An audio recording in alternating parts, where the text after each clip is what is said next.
Ketika kita berada di suatu tempat, tidak menutup kemungkinan bahwa kita akan menemukan situasi yang mengancam nyawa dan membutuhkan pertolongan yang cepat. Maka pada kesempatan ini kami akan menjelaskan tentang bantuan hidup dasar.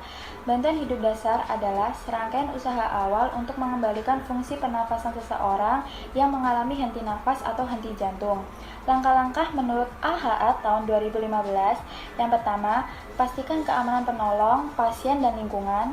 2. Pastikan kesadaran korban. 3. Panggil bantuan apabila korban tidak sadar. 4. Cek pernafasan korban. Jika tidak ada pernafasan, cek nadi karotis. 5. Apabila tidak ada pernafasan dan nadi karotis tidak teraba, lakukan kompresi dada. 6. Bebaskan jalan nafas korban. 7. Berikan bantuan nafas. 8. Berikan apabila telah memenuhi syarat-syarat untuk diberhentikannya kompresi dada. 9. Lakukan recovery position. Prosedur pemakaian alat pelindung diri coverall petugas medis untuk menangani pasien terduga COVID-19. Pakai baju scrub dan lepas aksesoris pribadi. Pastikan APD bersih sesuai ukuran dan memiliki kualitas baik. Cuci tangan 6 langkah menggunakan hand wash atau hand rub.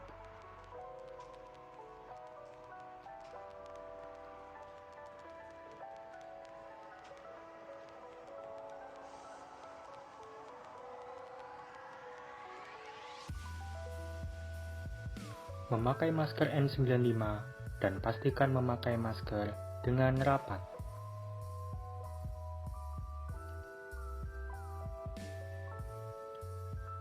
Memakai surgical cap sebagai pelindung kepala dan rambut.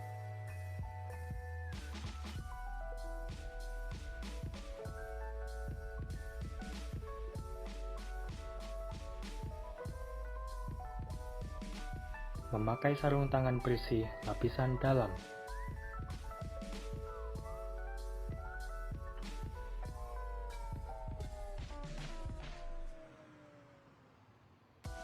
Memakai coverall gown sebagai pelindung dari droplet atau cairan infeksius.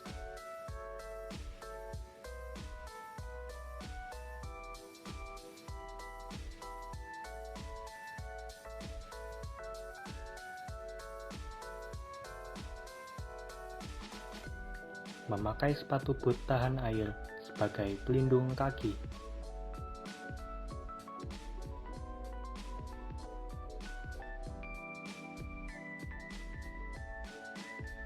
Memakai pelindung mata atau goggles sebagai pelindung mata terhadap sumber infeksi.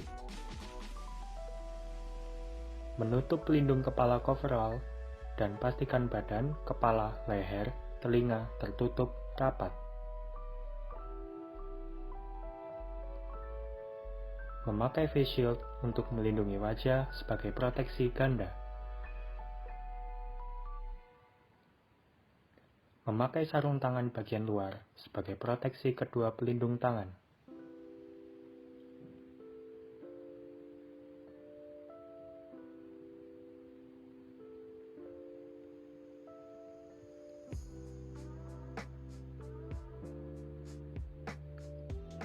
Pastikan kelengkapan APD sebelum digunakan untuk menangani pasien.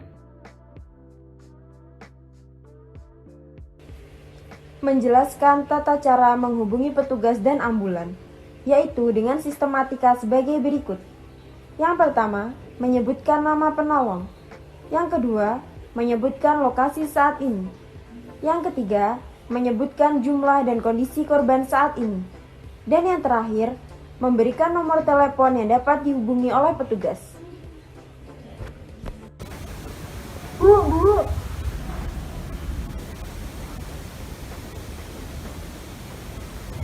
Saya sedang jalan mahasiswa SKP UNER. Saya menemukan ibu-ibu tergeletak tidak sadarkan diri di daerah SKP UNER. 081 234 567 89.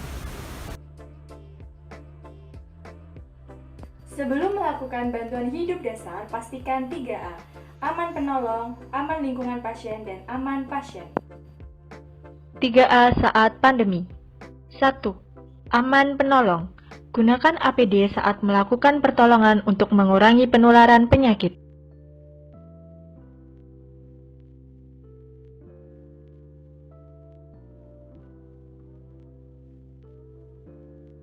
2. Aman lingkungan. Pastikan lingkungan aman dan tidak berbahaya.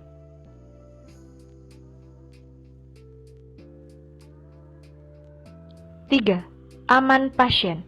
Pastikan korban di tempat yang aman dan posisikan pasien dalam kondisi yang nyaman. Dan apabila pada saat ditemukan korban yang dicurigai menderita COVID-19 belum memakai masker, maka pakaikanlah masker bedah untuk mengurangi resiko penularan. Bebaskan korban dari kerumunan massa.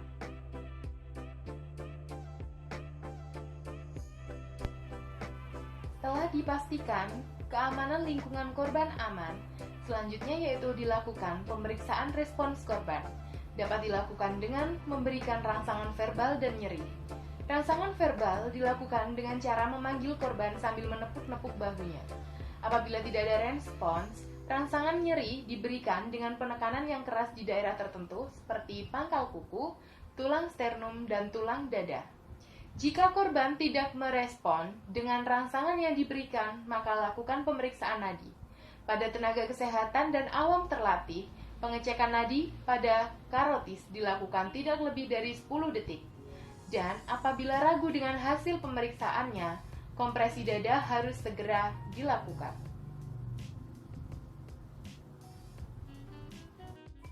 Cek kesadaran pasien menggunakan teknik APU. A. Yang pertama, alert.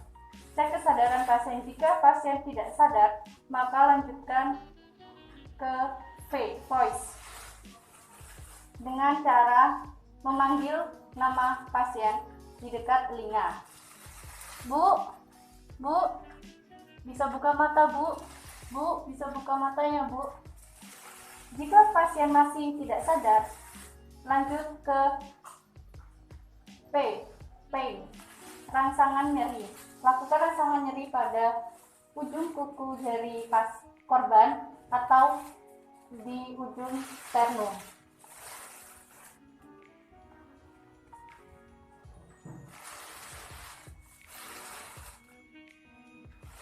Jika pasien masih tidak sadar, maka pasien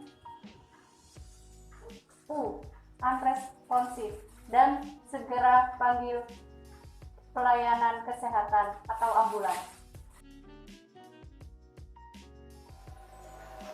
Hal yang selanjutnya dapat dilakukan adalah pembebasan jalan nafas. Hal ini dilakukan untuk membebaskan jalan nafas korban dari sumbatan lidah atau benda asing.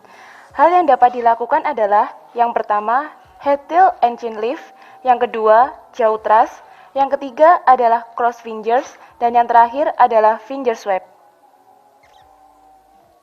Head tilt chin lift. Teknik ini dilakukan dengan cara menekan dahi pasien ke bawah dan mendorong dagu pasien ke atas. Yang selanjutnya yaitu teknik jaw thrust maneuver. Selanjutnya, langkah-langkah pijat jantung. Yang pertama, buka baju atas korban. Yang kedua, letakkan dua telapak tangan dengan posisi saling bertumpu di setengah bagian dada tulang sternum. Posisikan siku tegak lurus di atas dada korban dengan posisi bahu sejajar dengan tangan. Selanjutnya, mulai lakukan 30 kali pijatan dengan kedalaman 5 cm dan kecepatan 100 kali per menit. Lalu, raba nadi karotis korban 5-10 detik setiap 2 menit, yaitu 5-6 siklus jika penolong dalam kondisi sendirian. Seperti yang kita ketahui bahwa satu siklus terdiri dari 30 kompresi dada dan 2 ventilasi. Jika nadi karotis tidak teraba, maka lanjutkan satu siklus. Jika nadi karotis teraba, maka lakukan nafas buatan 10-12 kali per menit atau secukupnya, asal dada terlihat mengembang dengan baik. Melakukan resusitasi jantung paru dengan cara lakukan kompresi dada dengan kedua tangan dikunci satu sama lain. Posisi badan harus tegak lurus 90 derajat dengan tubuh korban dan tangan tidak menekuk. Prinsip kompresi dada ada 4, yaitu push hard, yaitu kompresi dengan kedalaman 5-6 cm. Push fast, yaitu kompresi sebanyak 100-120 kali per menit. Complete recoil, yaitu dengan membiarkan dada korban mengembang sebelum melakukan kompresi selanjutnya, serta minimum interruption, yaitu melakukan kompresi dada secara kontinu tanpa disrupsi.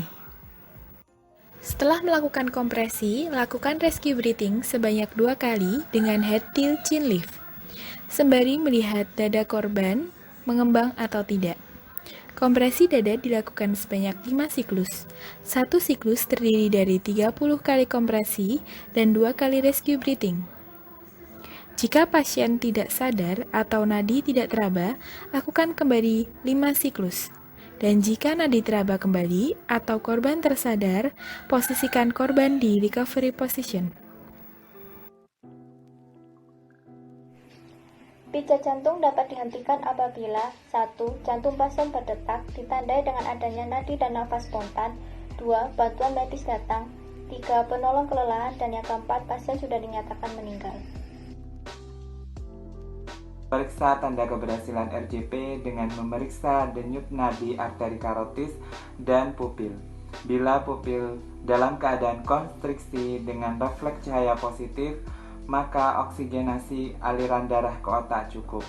Bila tidak, maka merupakan tanda kerusakan otak berat dan tindakan RJP dianggap kurang berhasil.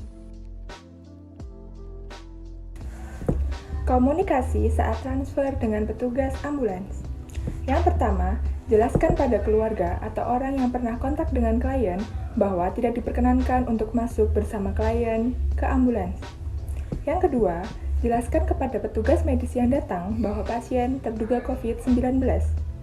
Yang ketiga, jelaskan kondisi terkini pasien dan tindakan apa saja yang telah dilakukan. Sebagai tambahan, jika sirkulasi spontan belum kembali, tidak dianjurkan untuk membawa pasien ke rumah sakit.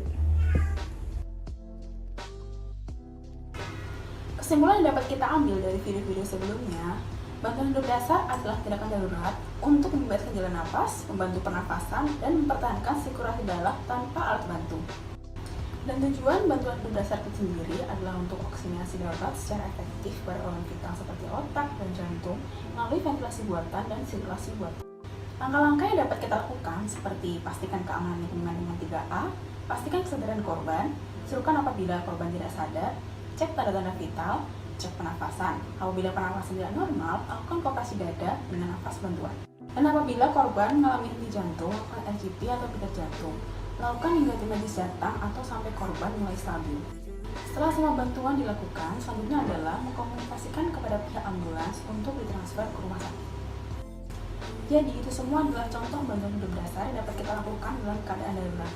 Sekian hal-hal tentang bantuan hidup dasar yang dapat kami sampaikan. Apabila masih ada yang kurang berkenan, kami segenap kelompok 4 dari kelas A2, Fakultas Keperawatan Universitas Erlangga, mohon maaf yang sebesar-besarnya dan terima kasih.